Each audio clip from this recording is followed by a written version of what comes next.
কলকাতার সব থেকে ব্যস্ততম জায়গা শিয়ালদার কাছাকাছি থাকলে আজকে তোমাদের খোঁজ দেবো কম খরচে তিনটে ভালো চাইনিজ ইটারি, যেখানে ম্যাক্সিমাম খাবারের দাম 100 থেকে 150 টাকার মধ্যে। সুরেন্দ্রনাথ কলেজের ঠিক অপোজিটে সোনালী চাইনিজ রেস্টুরেন্ট থেকে ট্রাই করতে পারো হাফ মিক্স সিঙ্গাপুর রাইস, দাম মাত্র 135 টাকার, কোয়ান্টিটি দুজনের জন্য এনাফ।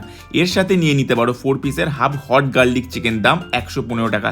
চাইলে ট্রাই করে নিতে পারো 105 টাকার half chilli prawn. Trust me, প্রত্যেকটা খাবারের টেস্ট এই দামের মধ্যে এক কথায় অসাধারণ। নেক্সট যে কিউএসআরটার খোঁজ দেবো সেটা আছে এনআরএস হসপিটালের ঠিক অপোজিটে প্রাচী সিনেমা হলের কাছে অ্যারোমা চাইনিজ ফাস্টফুড। জায়গাটা খুব একটা বড় না হলেও অ্যাফোর্ডেবল প্রাইসে এখানকার চাইনিজ ফুড কিন্তু আচ্ছা স্ট্রিট সাইড দোকানগুলোকে টেক্কা দিয়ে দেবে। এখান থেকে ট্রাই করতে পারো 130 টাকার হাফ মিক্স ক্যান্টোনিস নুডলস, এর সাথে নিয়ে নিতে পারো 120 টাকার হাফ ড্রাই চিলি চিকেন। এই দামের মধ্যে আমার খাওয়া এটা বেস্ট ড্রাই চিলি চিকেন ছিল। আর লাস্ট যে কিউএসআরটার খোঁজ দেবো সেটা আছে অ্যারোমা চাইনিজ ফাস্টফুডের ঠিক পাশে রেড চিলিজ। এখান থেকে ট্রাই করতে পারো হাফ মিক্স রাইস, দাম 105 টাকা।